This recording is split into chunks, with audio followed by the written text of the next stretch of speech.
Hi farmers, we currently finished at the Red Meat Revolution Day. I've got Kobus Bester here next to me and Gary Wiem as always. We're going to talk about the current situation of FMD. He just had a few meetings with a few important people. We're going to get behind that, what his role is and what they are trying to do.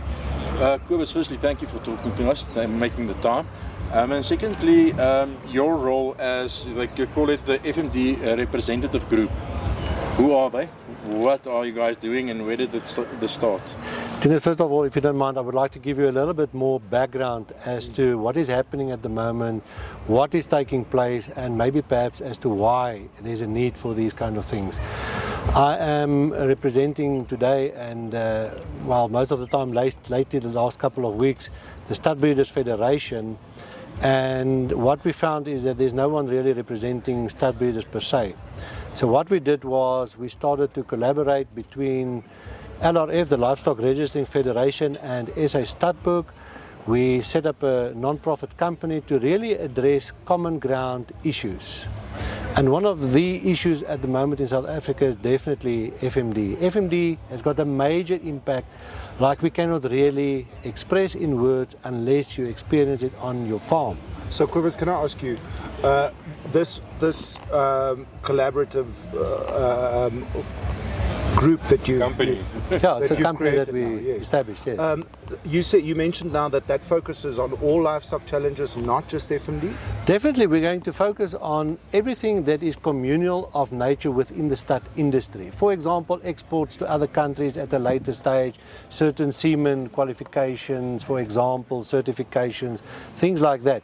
But at the moment, at present, definitely we have to focus and we have to contribute in a positive manner with regards to FMD. Yes. So what did transpire, for example, we wrote a letter on the 24th of December to the Department of Agriculture as well as to the Minister. We followed it up with a letter on the 7th of January this year, and we had our first interview with the Minister on the 13th of January.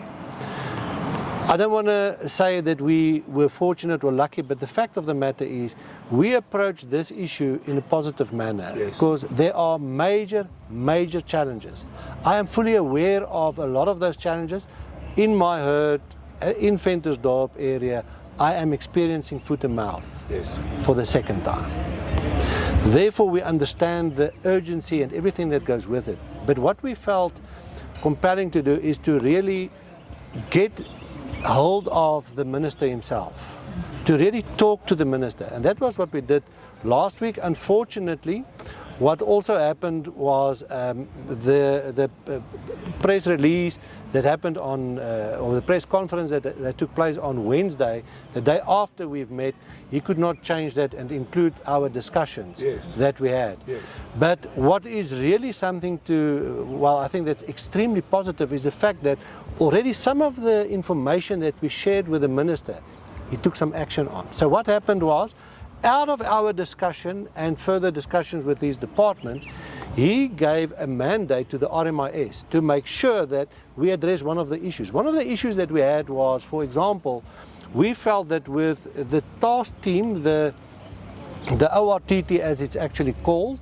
the Ministerial Task Team as we all know it, we've got experts there, absolute brilliant people, but we've had no one there representing the industry. Yes. So what did the Minister do? He mandated the RMIS under his guidance to make sure that he can speak to a group of people who, I don't want to say are leaders within the industry, but who really understand, who represent the industry well. Who can represent the industry. Yes. I also know, and it was also mentioned, that it is a challenge to think that 10 people can represent the whole industry. There are so many bodies within organized agriculture in South Africa, but the fact is we have to start somewhere, and rather have a smaller focused group being able to understand, being able to really translate what we need to address, the challenges that we've got. And believe me, we've got major challenges.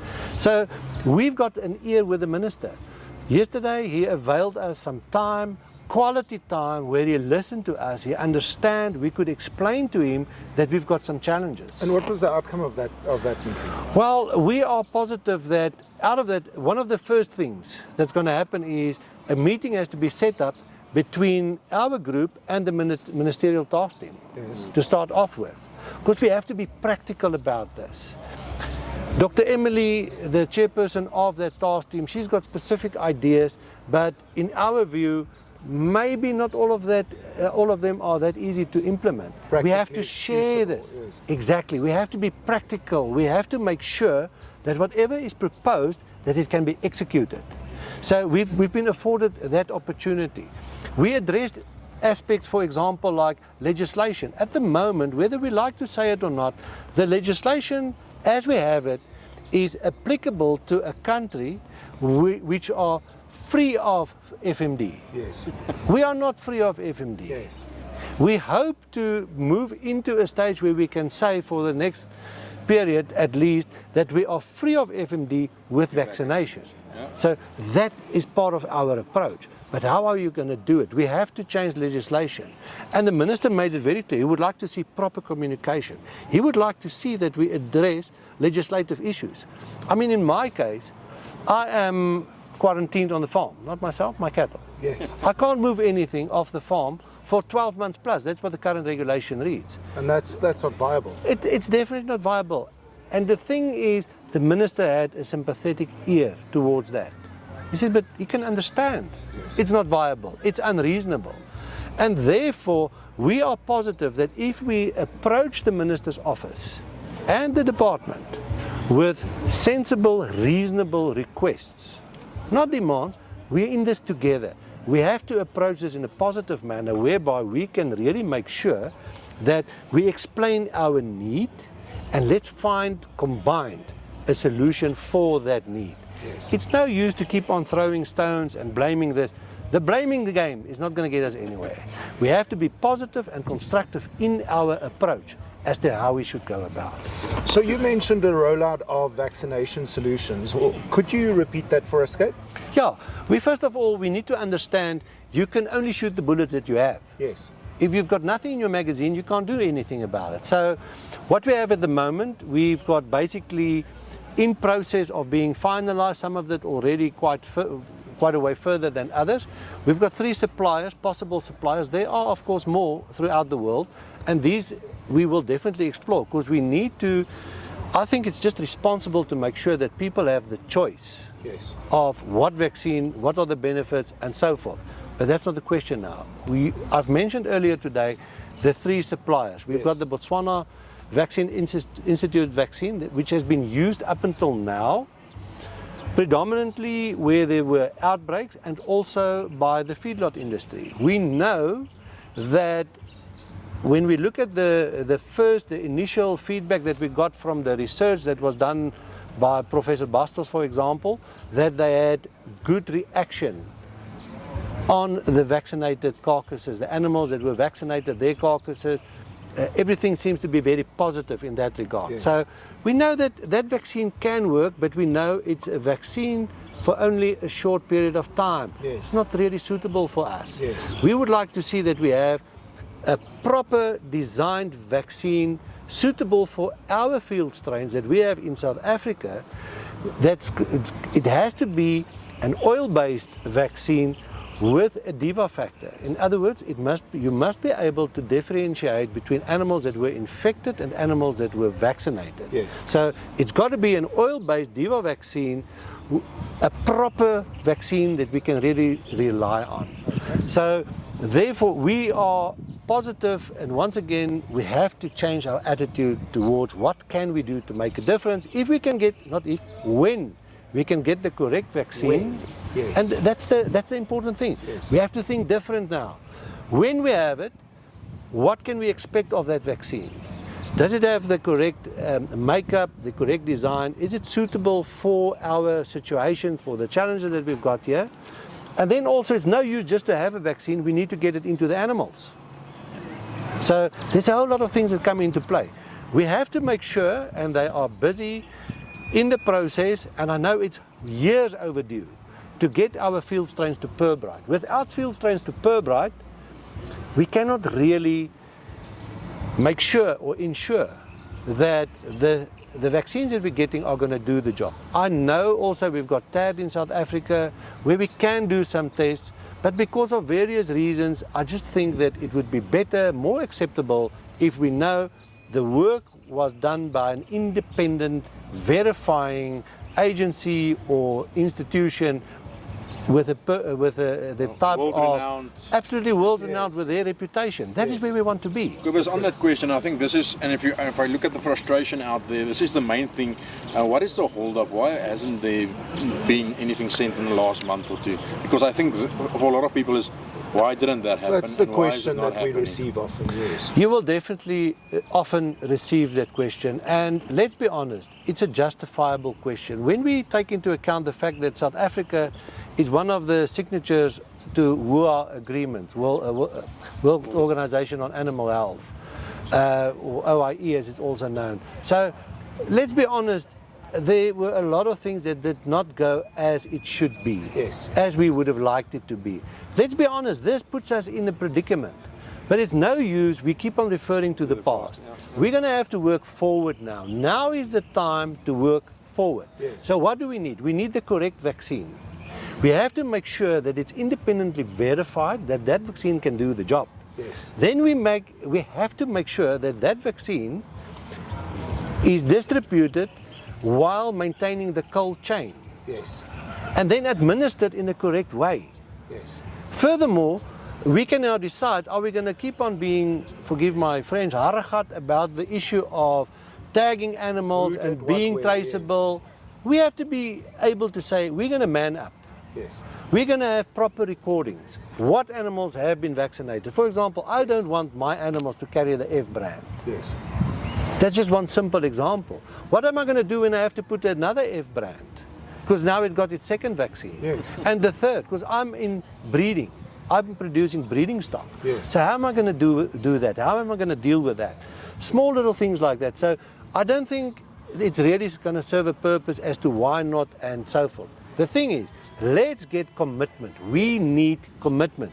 We got commitment yesterday from the minister that he said he gave the instruction now.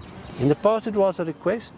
Now it's been turned into an instruction to get our field strains to Pirbright. Yes. On that thing, you're talking about commitment, and you spoke about the RMIS, and there's a lot of people that might not like those who started the RMIS or who worked within it, but I think it's the only company that we've seen that managed to get everybody together, managed to get all the main role players in the stud industry especially, together to make sure that there is now a traceability system that is in work in progress. How important is that people understand that they have to put their feelings aside, and why is it so important that let's put our feelings aside and go use the RMIS for this? Why is it for that guy at home feeling, I'm going to be haragat about this, I don't like it, why should he change his mind? You know, in 1995, I wasn't very much in favor of Joel Stransky playing for the Springboks. I thought they were better fly-offs. But after that drop goal, he was the best. Yep.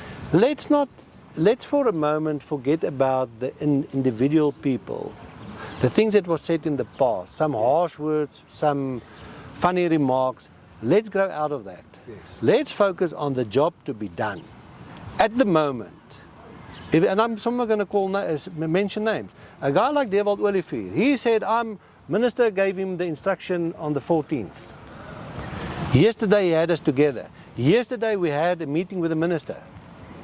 There's progress. Yes. It's no use. We can always look back like an after match type of evaluation. Yes. And what could we have done better? How do we see that this doesn't happen again? But the fact of the matter is, we're in a crisis situation. We have to make sure that we utilize all resources. Today you can expect that, I hope it's going to come out today, a press release, we're expecting a press release from the Minister's office with regards to what happened yesterday. Yes. Which is crucially important to just not pacify people. I don't like being pacified. I'm not a dummy sucker. Yes.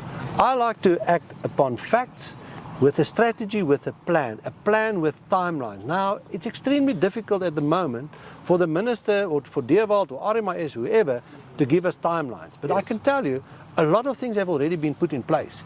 We've got a traceability platform. We're going to have to most probably utilize that traceability platform Yes. to make sure that we can, in a responsible manner, record animals that has been vaccinated. So there's one of the things. Yes. Without RMIS intervention in the past, this would not have been, we would not have been able to be in this position. And so I can elaborate. There are a number of things where we've already had some footwork done. The thing is now, we have to focus on how do we address these issues to make sure that we deliver the correct results. So let me ask you this, to deviate from our current topic, what impact is FMD going to have on our breed genetic, what's the word I'm looking for, Tinus? On the genetic chains of the various studs in the country? We need to understand that often people ask me about the studs and the impact on studs. I've got the stud myself, yes, and how will I cope with this? But what people don't really always fully understand is that our stud herd throughout South Africa is actually a national asset to start off with. Yes. A national asset that you cannot get to sweat for you means nothing. So what do we have at the moment in South Africa? We've got a national asset that we keep on selecting, we apply stringent regulations, and we're setting the bar, we're moving the bar all the time. Why is that important? Our next drought, I'm sorry to say, is on its way. Yeah. We need to ensure that the industry is supplied with breeding stock that can really be utilized, improving on profitability, and together with profitability, on sustainability. Yes. That's part of what we need to put in place. So what is happening now at the moment? No auctions can take place in an area where there's FMD outbreak. Yes. So the breeding stock, the stock that's needed and required by the commercial guys, they're not going to get access to that. Besides that, in my own herd, all my bulls are infertile at the moment. They had fevers up and around 40.8 degrees C. So they're infertile for at least 2 months. Yes. They're struggling to recover. The bigger the bull, the better, the higher the challenges for that bull to recover. So what people don't realize is we had now in South Africa our prime mating season with animals that could not do service. Yes. So it's not We've just lost going to... the whole season. We're going to lose a huge percentage of a calf crop. So it's not just about the stud industry. Yes. It has major impact, but it goes further. What are we going to supply to other people? That's commercial guys. That's a one part. But are we really thinking and considering what will the implication be of the whole nation that did not have a proper, or those who were affected, that won't have a proper mating season, and the result of a calf crop in 8 or 9 months' time? Yes. Because that's another thing that we're going to see. So the impact of this is actually immeasurable. The fact that we cannot do our marketing the way that we used to do, I'm referring to shows, for example. We send, myself also, I send animals twice a year to do some feed intake testing. Why? Because we focus on net feed efficiencies. We're really focusing on how can we develop and breed animals that are more profitable. That's not taking place at the moment. Yes. So we can't sell animals. We can't have animals exhibited and showed and properly marketed. We don't have access. I can't phone other breeders and ask them, please, my cows are starting to cycle again. They're getting into easters now again, but please, can you help me with the bull? Because I don't have bulls. I can't move them to my farm because they're not vaccinated. So when you really look at the impact of this, it's major. It's really major. Yes. So we're talking not just about an economic impact on the farmers as well, but in the future, in 9 months from now, it's going to be a South African consumer problem. Yes. The consumer will, well, that effect won't reach the consumer necessarily at that time. But what you need to know, 7 months from that, we start to wean. What are we going to wean? If you don't have a calf, you don't have anything to wean. If I don't have a calf to wean, what are the feedlots going to stock their feedlots Yes. with? From there, after the feedlots, what do you think will the consumer be able to buy? It must have a ripple effect. Yes. It's going to have an effect. Yes. So we have to think smart about this. Maybe it's going to be something like we're going to have to make our carcasses even bigger by feeding something a month later, a month longer, maybe produce more beef off of the same carcass. We'll have to think about these things, these challenges. And that's what is important. FMD is horrible. no doubt about that. But we have to think smart, we have to think out of the box. We have to work together and make sure that we follow a positive approach. Let's understand the challenges, understand this disease. It's a virus that's actually smart. It's an RNA virus for a reason. Yes. It keeps on mutating, it keeps on changing. Yes. It poses challenges. You made a very valuable statement earlier on where you say you addressed the audience and you said to them to be wary of opportunists and to be sure to do your homework before you make any harsh or rash decisions. Please, I can never ever over-iterate that fact. There are so many people with silver bullet ideas. Do this, apply this. This is this boereraad and that's that ou tannie se tee. You just have to do it like that, and then you're going to get rid of the disease and things like that. Let's rely on science as far as possible. What I've seen in my own herd, critically important, is good stockmanship. Good stockmanship will take you a lot further.